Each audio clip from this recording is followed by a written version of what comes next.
Nah, sebelum kita mempelajari Perang Dunia Pertama ini, kita harus mengetahui konsepnya terlebih dahulu nih teman-teman. Nah, kita harus mengetahui pengertian dari Perang Dunia Pertama itu apa. Lalu kita harus tahu sebab umum, sebab khusus negara yang terlibat, jalannya perang, dan dampaknya bagi Indonesia, atau dampaknya secara luas bagi global. Nah, kita mulai dari pengertian dulu. Pengertian dari Perang Dunia Pertama itu apa sih? Perang Dunia Pertama adalah perang yang terjadi pada tanggal 28 Juni 1914 sampai 11 November 1918. Nah, perang ini meletus dengan melibatkan dua kekuatan besar, yaitu Blok Sekutu dengan Blok Sentral. Blok Sekutu diisi oleh Britania Raya, Prancis, dan Rusia, sedangkan Blok Sentral diisi oleh Jerman, Austria-Hungaria, dan Italia. Penyebab umum Perang Dunia Pertama ada tiga pokok. Satu, pertentangan antara negara di Eropa, yaitu satu, pertentangan Inggris-Prancis karena keinginan Prancis membalaskan kekalahannya dalam perang di tahun 1871. Jadi, Prancis melakukan revanse idea atau politik balas dendam. Dua, persaingan Jerman dan Inggris memperebutkan daerah jajahan, armada laut, dan tempat pemasaran industri. Tiga, pertentangan Austria-Hungaria dengan Rusia memperebutkan daerah Balkan. Empat, pertikaian Turki dan Rusia berebut pelabuhan-pelabuhan di Balkan atau disebut juga dengan politik air hangat. 5. Politik pan-Jermanisme dan pan-Slavisme. Dan ada juga politik mencari kawan atau disebut juga alliance politik. Pengertiannya adalah politik untuk mencari kawan di daerah sekitar Eropa dan terkhusus di daerah Eropa. 1. Pada tahun 1882 didirikan Triple Alliance yang terdiri dari Kekaisaran Jerman, Italia, dan Austria-Hongaria. 2. Tahun 1907 didirikan Triple Entente yang terdiri dari Prancis, Rusia, dan Britania Raya untuk menyaingi Triple Alliance. Nah, penyebab umum terjadinya Perang Dunia Pertama yang ketiga yaitu terjadinya perkembangan senjata yang berbagai negara di daerah Eropa dan sekitarnya berusaha meningkatkan kualitas dan kuantitas persenjataan tempur karena rasa kecurigaan terhadap negara lain akan adanya serangan dari luar. Peningkatan persenjataan biasanya berupa senapan, pistol, artileri, tank, pesawat tempur, dan gas kimia.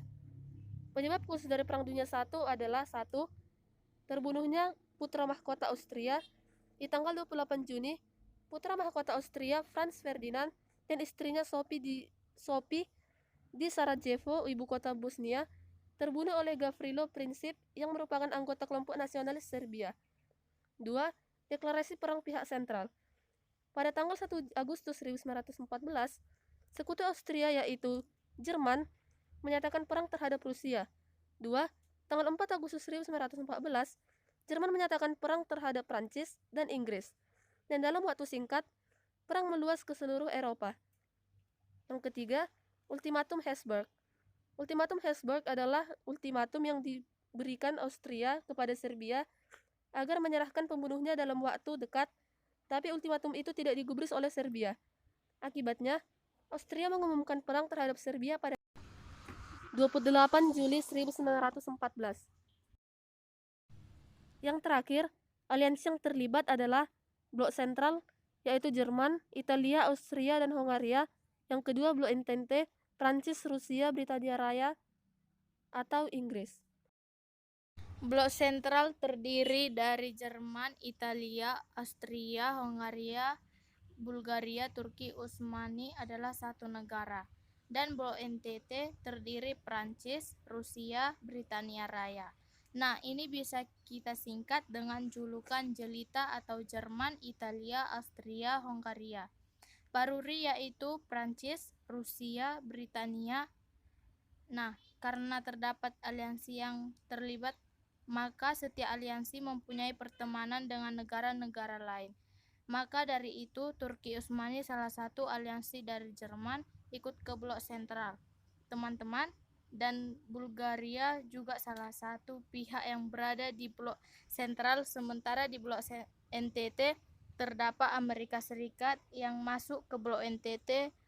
Lalu terdapat 26 negara juga yang malah masuk di blok NTT. Nah, di sini kenapa Italia bisa masuk ke blok NTT? Padahal Italia awalnya di sentral karena Italia mempunyai perjanjian secara rahasia dengan Prancis. Lalu juga Italia merasa tidak diunggulkan dalam blok sentral, sehingga Italia akhirnya pergi meninggalkan blok sentral, lalu menuju blok NTT yang cukup dirasa menguntungkan negara mereka. Nah, jalannya Perang Dunia I terdapat 5 front yang ada di Perang Pertama, yaitu Front Barat, Front Timur, Front Italia, Front Balkan, dan Front Pasifik. Di Front Barat, Jerman menduduki Belgia dan Prancis. Namun Prancis berhasil memukul mundur Jerman dalam perang di tepi Sungai Marne. Jerman mengumumkan perang Parit di Verdun, namun tetap dapat dipukul mundur Prancis. Nah, selanjutnya Front Timur, Jerman berhasil memukul mundur Rusia di dekat Danau Masuri, tetapi akhirnya Rusia dan Jerman membuat perjanjian perdamaian di Brest-Litovsk. Nah, selanjutnya Front Italia. Italia dikalahkan oleh Jerman. Front Balkan, awalnya Jerman mengalami kemenangan Rumania dan Serbia, menyerah terlebih dahulu kepada Jerman. Inggris menyerang Danelaw, tetapi dalam pertempuran di Gallipoli, Inggris berhasil dikalahkan oleh Turki. Akhirnya Inggris mundur dari Turki ke Yunani. Inggris menyerang Bulgaria dan menyerah tahun 1918. Kemudian Turki diserang oleh Inggris dari daerah Arabia, Palestina, dan Irak. Turki menyerah pada tahun 1918. Selanjutnya Front Pasifik terjadi di Jutphen antara pihak Inggris dengan Jerman. Jerman mengumumkan perang kapal selam tak terbatas. Semua kapal dianggap musuh oleh Jerman. Jerman ditembak. Hal ini yang membuat Amerika Serikat menjadi geram dan deklarasikan perang kepada Kekaisaran Jerman. Selanjutnya, dampak dari Perang Dunia Pertama dibagi 3, yaitu bidang politik, bidang sosial, dan bidang ekonomi. Bidang politik. Nah, di bidang politik yaitu 1. Tenggelamnya 4 kekaisaran besar di Eropa menjadi negara-negara republik, yaitu Jerman, Austria, Hungaria, Rusia, dan Turki.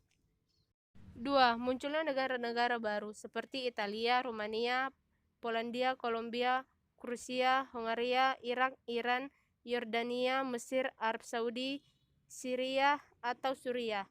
3. Lahirnya Liga Bangsa-Bangsa atau disebut juga LBB yang dikuasai oleh Presiden Amerika Serikat Woodrow Wilson.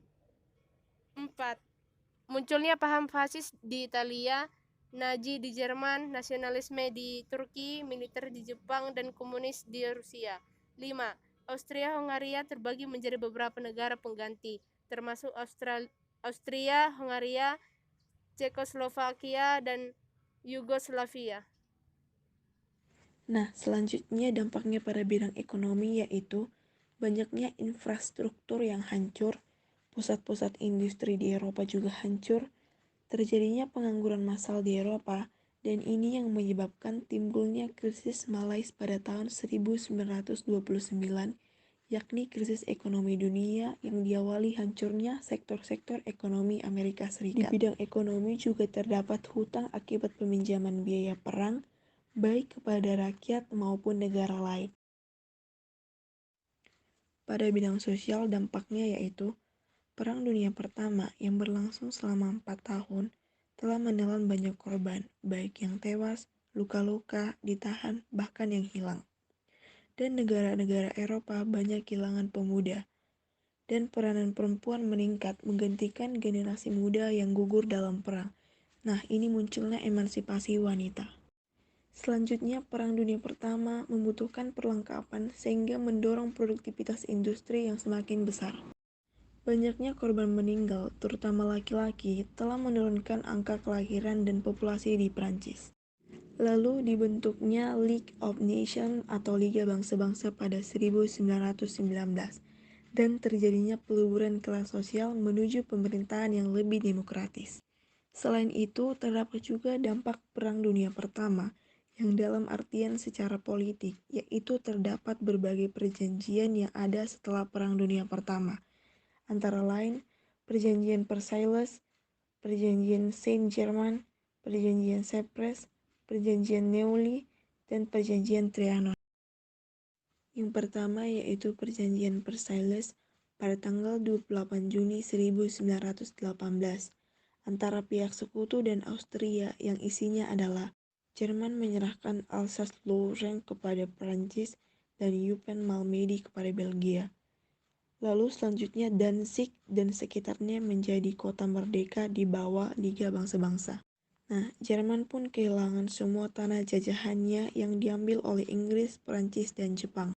Dan Jerman harus membayar ganti rugi perang sebesar 132 miliar mark emas. Lalu angkatan perang Jerman diperkecil, dan kapal perang maupun kapal dagang Jerman diambil alih oleh Inggris. Perjanjian Saint-Germain pada tanggal 10 November 1919 yang terjadi antara pihak sekutu dan Austria yang isinya antara lain 1. Tidak diperkenankan adanya gabungan Jerman-Austria, dan yang kedua, Austria harus menyerahkan daerah Tirol Selatan, Istria, kepada Italia dan Bohemia, Moravia kepada Cekoslowakia. Lalu ada Perjanjian Sèvres pada tanggal 20 Agustus 1920 yang terjadi antara pihak sekutu dan Turki yang berisi 1. Daerah Turki diperkecil dan hanya tinggal kota Konstantinopel dan sekitarnya. 2. Daerah yang penduduknya bukan orang Turki harus dilepaskan. 3. Smyrna dan Tracia diduduki oleh Yunani. Dardanella, Laut Marmora, Selat Bosporus harus dibuka untuk kapal-kapal dari semua bangsa. Armenia diberi status merdeka dan Kurdi dimerdekakan. Selanjutnya ada Perjanjian Neuilly pada tanggal 27 November 1919 yang terjadi antara pihak sekutu dan Bulgaria yang berisi Bulgaria harus menyerahkan daerah pantai Aegia kepada Yunani. Yang terakhir ada Perjanjian Trianon pada tanggal 4 Juni 1920 yang terjadi antara pihak sekutu dan Hungaria yang berisi 1. Daerah Hungaria diperkecil, dan 2. Keluarga Habsburg tidak boleh menjadi raja di Austria-Hongaria. Demikian hasil tugas dari kelompok 1 untuk mata pelajaran sejarah peminatan. Sekian dan terima kasih.